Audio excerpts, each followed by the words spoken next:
Hello, hello, my love. Welcome back to the Awakening Her podcast. How are you doing, my friend? My name is Talia Joy. If you're new here, welcome. I'm so glad that our paths have crossed. Everybody pull up a beanbag chair, pull up something comfy. Today we are diving into an incredible topic. I love talking about this. We're talking about becoming your highest self. So if you're new here, this is the space where we blend personal transformation with spirituality. We blend self-growth with healing, with manifestation, learning basically how to master the physical and the spiritual, because you recognize, I know you're an old soul if you're here, you recognize that this is where this expansion truly happens. And maybe you're like me and a lot of my clients where the self-growth was really calling to us even early on, like going to therapy, going to a counselor. Maybe it's mental health, psychology might have really interested you, philosophy. Like we kind of started with this personal evolution piece, and over time, maybe the spiritual picked up, or maybe you've been newly introduced to it, or you've recognized you're going through an awakening. Whatever the case is, whatever blend it is for you, you are absolutely in the right place. And I'm really excited for it because I love to help make this stuff tangible, but also deeply spiritual. So I want it to be, though, that becoming your highest self isn't just an inspiring quote or some lofty idea. It's your lived reality. And that's why we blend the spiritual alignment with the healing, with the tangible tools, so that you can really move forward. And that's exactly what we're diving into today, which I'm so excited about. And we hear this phrase all the time, right? Becoming our highest self, or imagine what your highest self is like. But I want to talk about today what that actually means, and more importantly, understanding how you can start to live it now.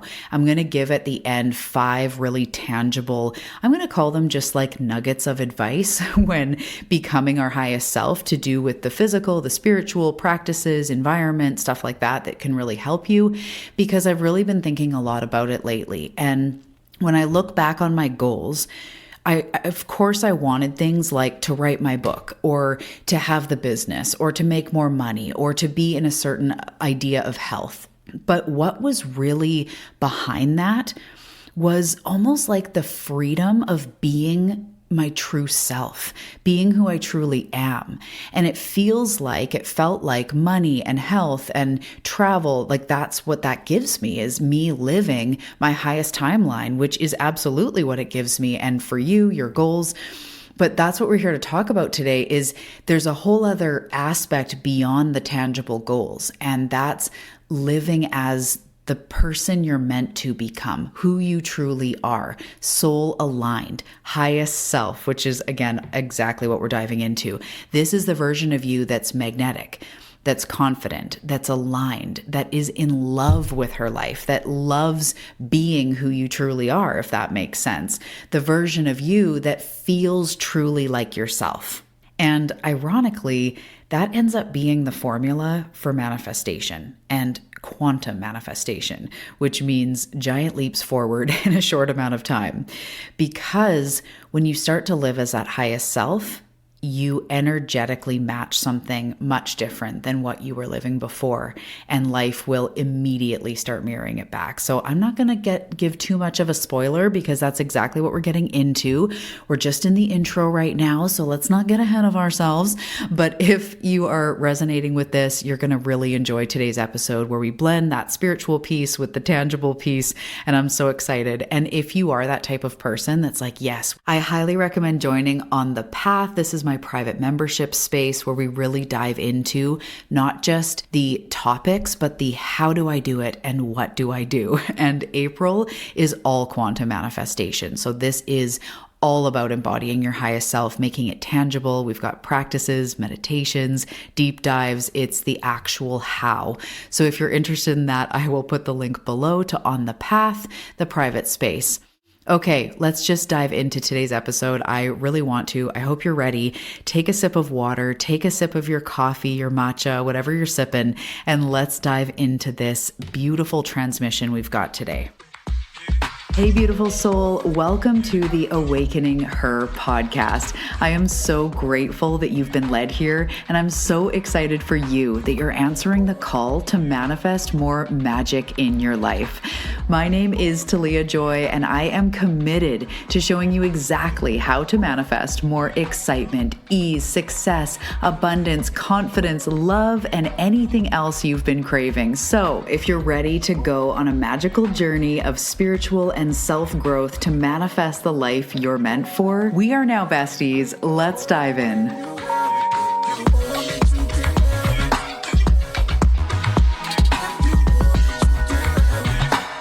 All right, let's just launch into, first and foremost, what is your highest self? And if you're new here, I just want to give a little heads up.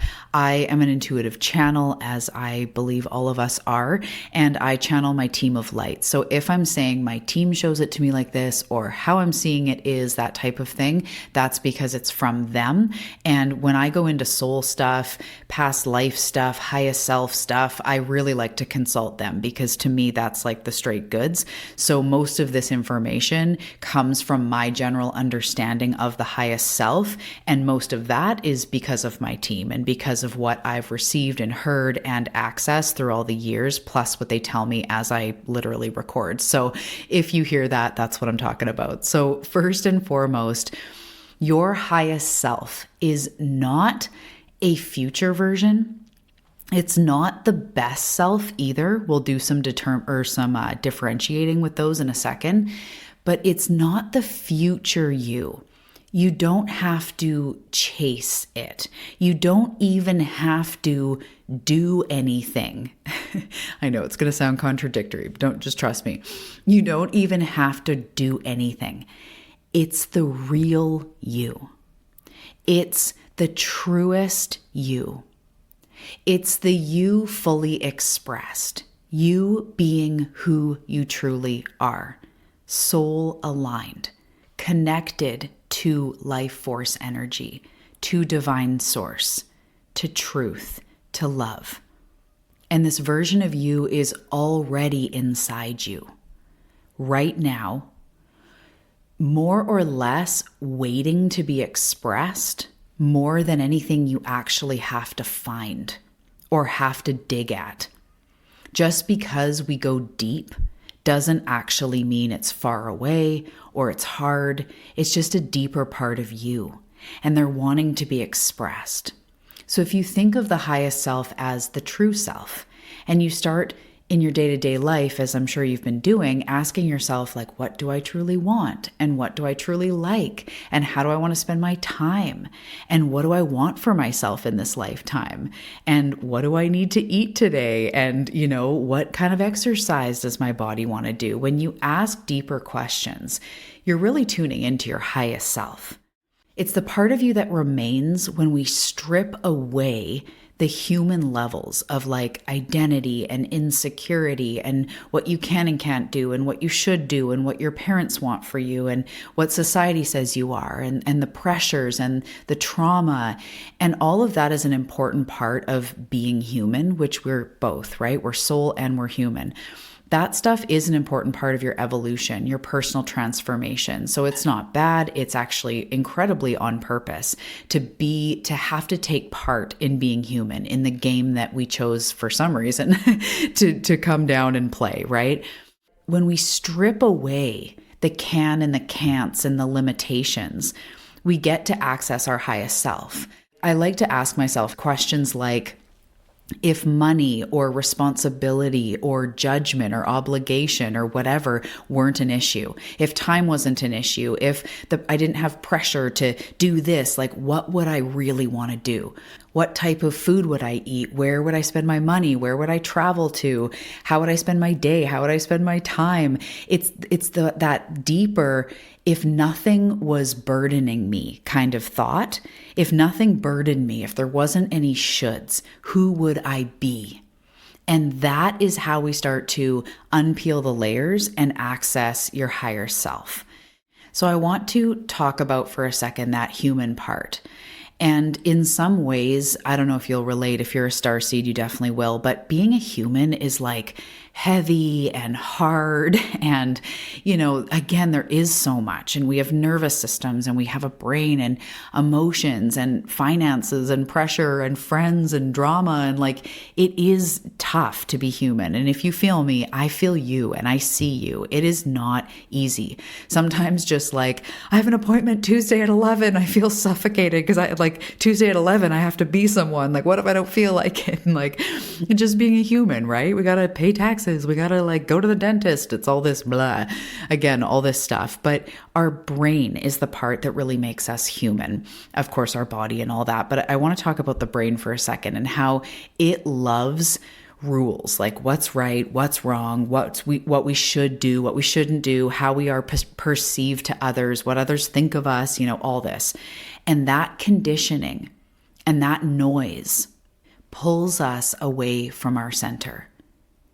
And the contrast I'm talking about, the duality, it's part of the game. The physical is part of the game, but it's not the whole truth. It's not the fullness of who you truly are. Who you truly are is human and also spirit and also soul. And you have, past experiences and past lives, and perhaps your soul even came from somewhere else. As a soul, you have had experiences, you've been through stuff. And then as a human, you have experiences and you've been through stuff. And we have these different layers. So the fullness of who we truly are is all of that. And we cannot ignore or discount that soul piece. So often we feel disconnected from our center and from our spirit because we are almost solely living as human, or all of our attention basically is going toward that human part. And then we start to feel disconnected from who we truly are. And the crazy part about this that I really want to talk about is how when we start to be in tune with that deeper part of us, when we start to learn how to embody that, how to make choices from our truth, to listen to our intuition, but most importantly, act in accordance with that higher self, the more we even just practice that, do it sometimes, do it more often, this is the space where we manifest from. So I kind of see it like there are two ways to manifest. One is to force things to change externally because there are physical laws and we can visualize things and affirm things. And I'm a huge fan of all of that. And there's almost like the way to go and create $1,000. And we put in this process. I mean, if you're going to do it, might as well go for $1 million, but you know what I mean? To have this one goal and to manifest this one goal. Or we take a little bit of the more complex old soul path and we learn how to become who we truly are. We learn to become our highest self.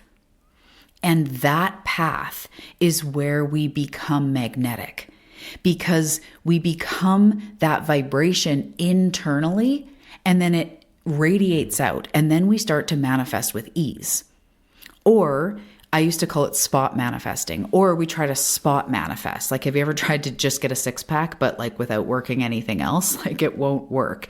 We can't just try to force one area of our life. Sure, there definitely are times when someone can, write down $5,000 on a thing and bury it into the earth and under the full moon and put a lot of intention and manifest that money. That absolutely happens. And there's nothing wrong with it. However, when you're drawn to self-growth as well, when you're drawn to personal development as well, and soul ascension, it's because your path here is to learn how to live as your higher self, in your higher truth, and then become an effortless match for what you want.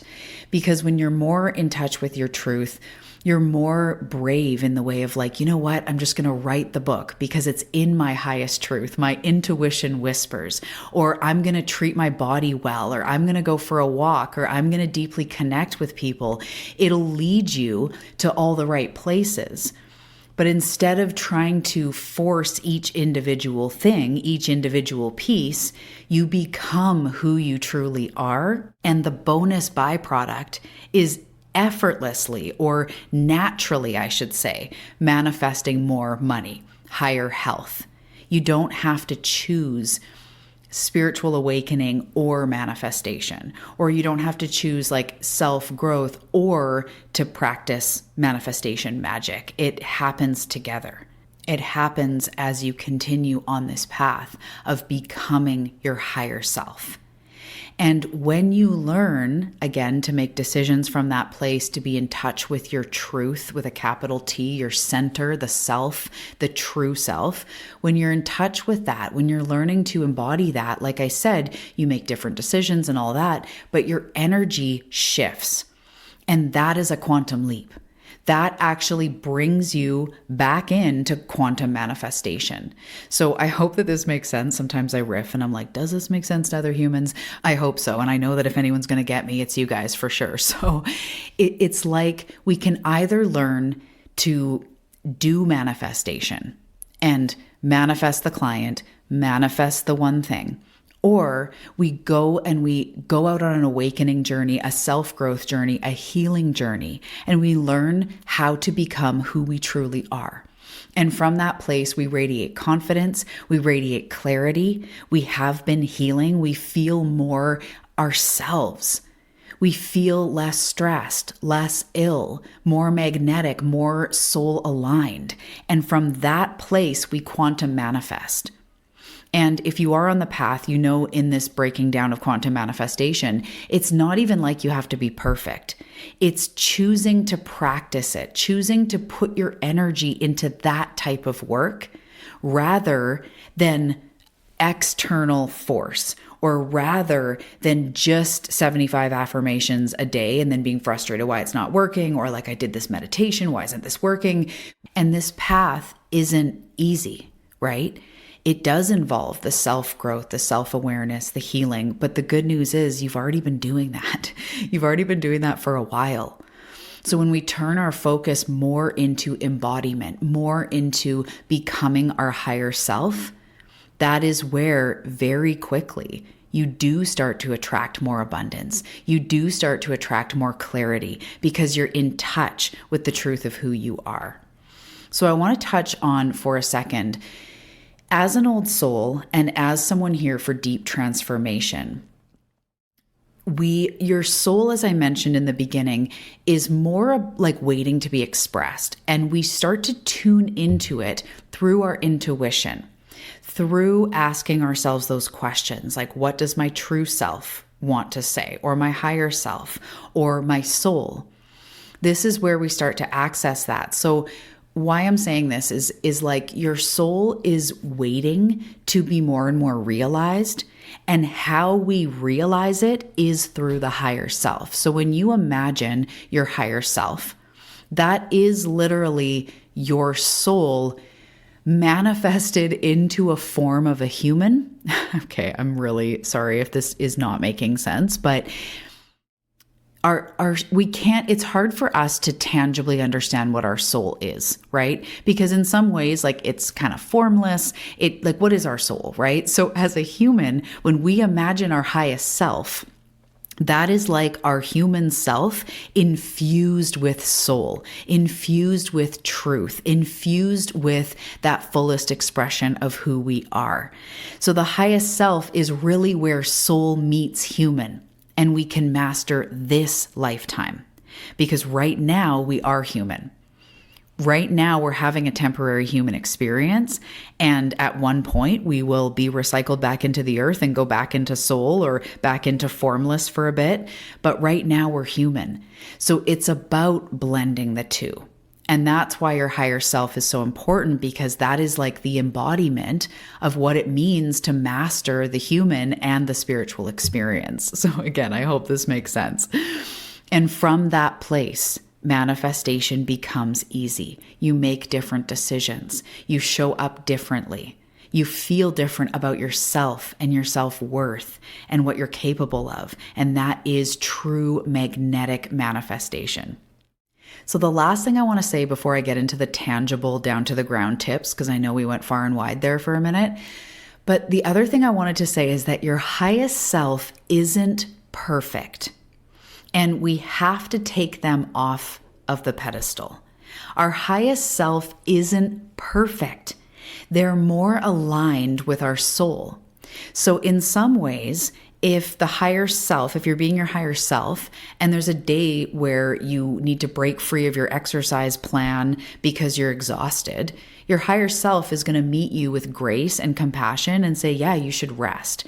So imagine your higher self in their day, and they've been sticking to this exercise thing, right? Because our higher self is always like exercising and meditating and doing all the things. They're successful, right? And then their body, they get sick, they get a cold, or their body is exhausted. The higher self listens to the body with grace and compassion. So the higher self isn't perfect. It's not about sticking to the plan. It's not about Monday, Wednesday, Friday. It's about meeting yourself with grace, with truth, with compassion. Your higher self is filled up with self-love. Because if you relate to, God or Christianity or anything like that, they say God is love. If you don't relate to that, that is totally fine. But to me, universal life force frequency is the same frequency as unconditional, pure love. So when we meet ourselves with love, we meet ourselves with spirit. So our higher self it's not about perfection. It's about being aligned with love, being aligned with eternal truth. So as you venture out on your path, being your higher self, just remember that it's not about perfection. It's about being true to who you are. And sometimes the thing that you need the most is grace and compassion. To say, oh, you know what? This didn't go as planned and I love myself. Or today I feel low and I'm going to give myself the gift of rest with no guilt. Or I'm going to listen to my truth. And sometimes your truth might be about boundaries and other people might not like it and you're going to have to deal with that. And then your higher self will swoop in and go, you know what? No matter what they think of you, I love you. I'm here for you. You are worthy. Good job setting a boundary. They may not like it, but it came from truth. This type of thing. It's not about perfect. It's not your higher self is floating on a cloud, never having any contrast, never having anything go wrong. Stuff happens. And in this human experience, unfortunately, we do experience death and birth and, jobs end and relationships end and new ones start. And it's this constant up and down. So being your highest self is not only not about perfection, but that version of you is living your very real life with sometimes being overstimulated, with needing to choose what to eat, with family dynamics, with finances. So you can't separate them too much and just think it's soul, or else you end up like I was a few years ago and even, something I'm ongoingly working with, but it's hard to be human. And when I relate too much as a soul, it's kind of a bummer being human and being on top of things and having obligations and finances. But when I think of the higher self, that's where that innate beauty and divine energy meets the very real human. So my higher self is going out on walks. She's remembering to, tune into her nervous system and regulate her nervous system. She's being in that love, as I say. She's eating with flexibility, but also health at the forefront because she honors herself, but she's flexible. She still enjoys her chocolate. Yes, she does. She has meaningful connection. She speaks her truth even when sometimes it's tough. Those are things my very real higher self very really does. Okay, that doesn't make sense, but you know what I mean. It's blending the soul with the human. So I'm going to go into my no-fluff advice for living in this physical 3D reality as your higher self. And then again, if you want so much more, the step-by-step, join us in On the Path. It's the best place ever. I love it. So, okay, the 5 tips I want to go into. Number 1, mind your space. And this is particularly important if you're an empath or you feel sensitive. To curate your environment is everything. Start to shift up your environment to reflect the highest self. And this takes time. We can't always just go, buy a whole bunch of new stuff or move all of a sudden or clear out all the old friends. You know what I mean? But we can't, it's not an overhaul overnight.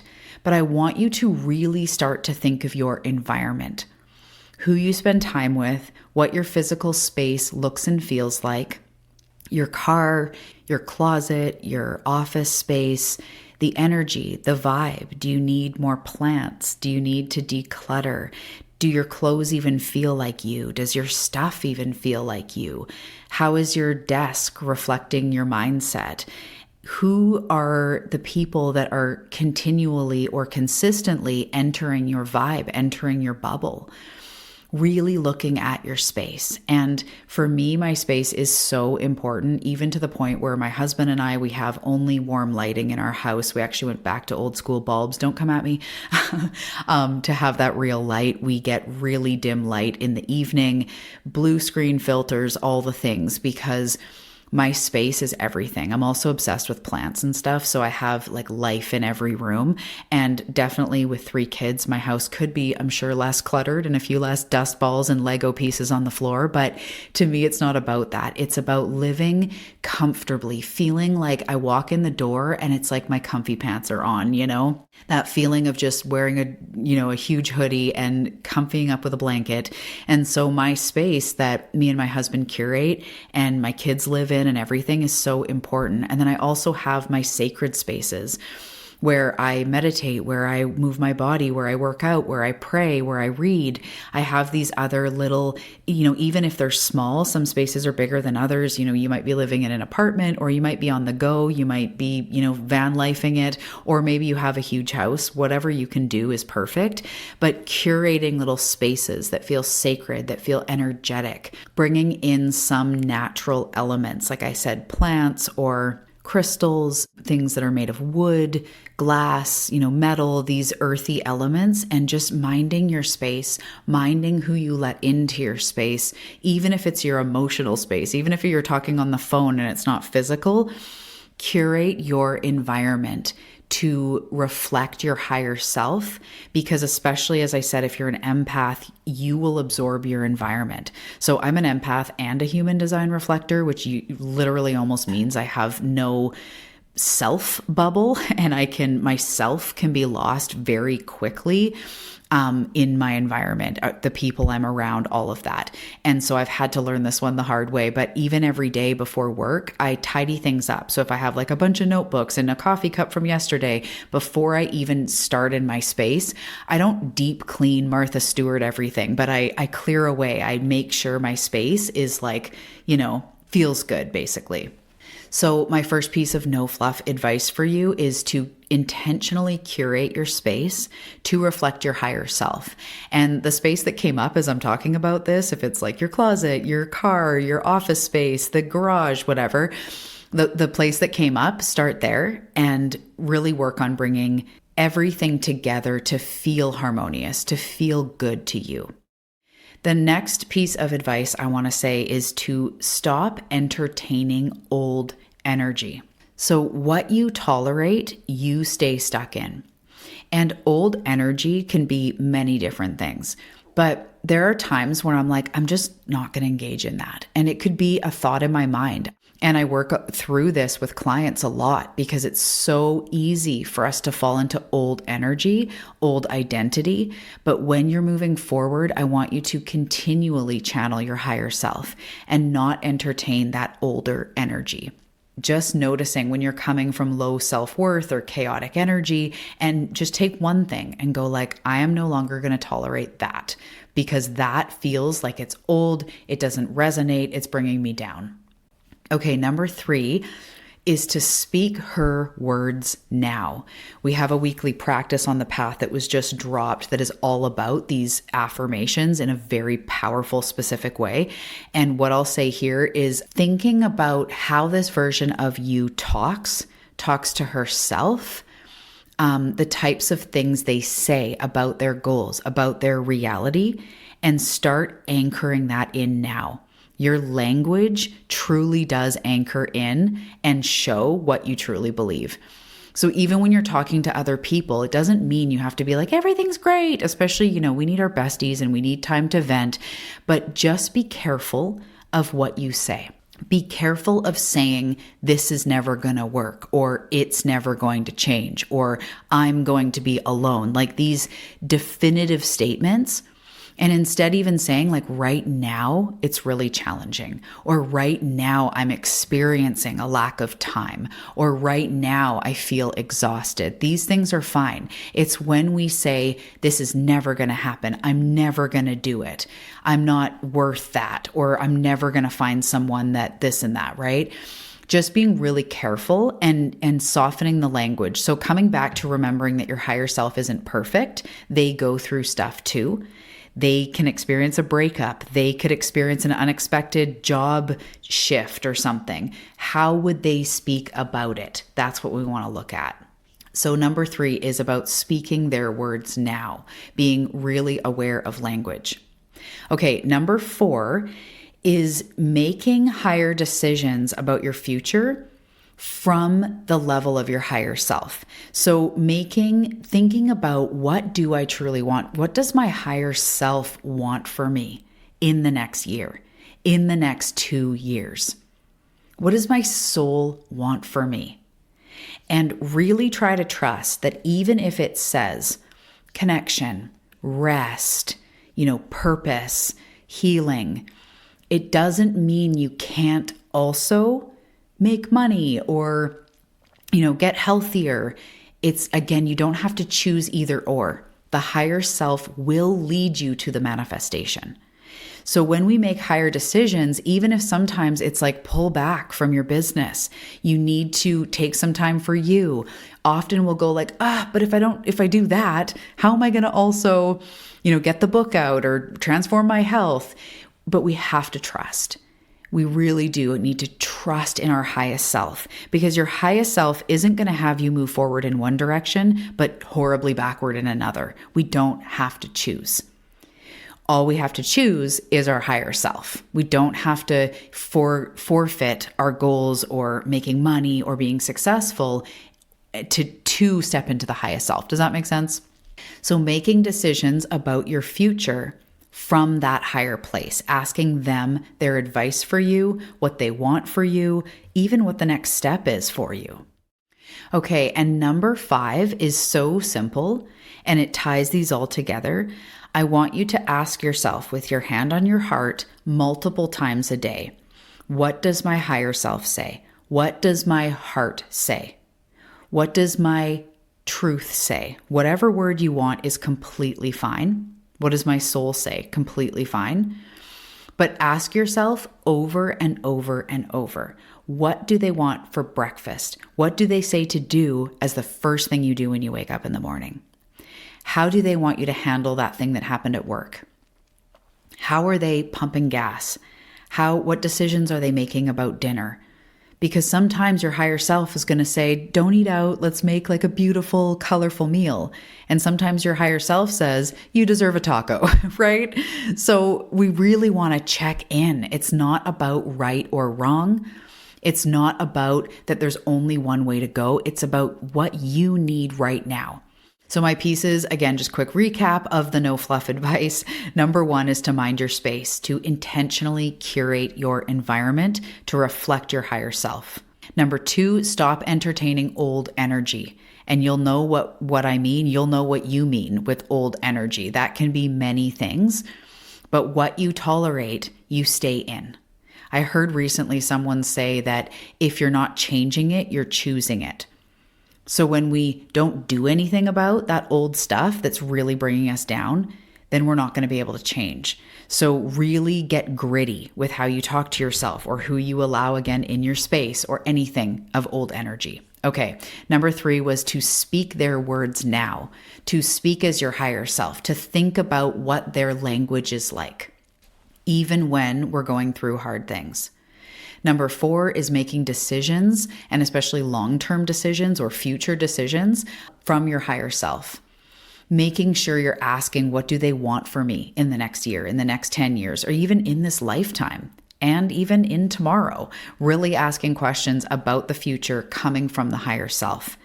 And then number 5 is asking multiple times a day, from the way you wake up, to what you eat, to what you do on your lunch break, to who you call, to what you talk about, checking in multiple times a day, asking yourself, what does my higher self say here? What do they want for me here? And starting to be led. Instead of figuring it all out, be led by your higher self and really try to trust that that is the path to the highest experience, which means healing and abundance and love and connection and experiences. That higher self is living that life, and that life is meant for you. So I'm so proud of you. I hope that this resonated. I highly recommend joining On the Path, especially if you made it through this episode. You're going to love On the Path. I would love to see you over there. And with that, go out, live as the highest self, be compassionate, live your dreams, and I'll see you in the next episode.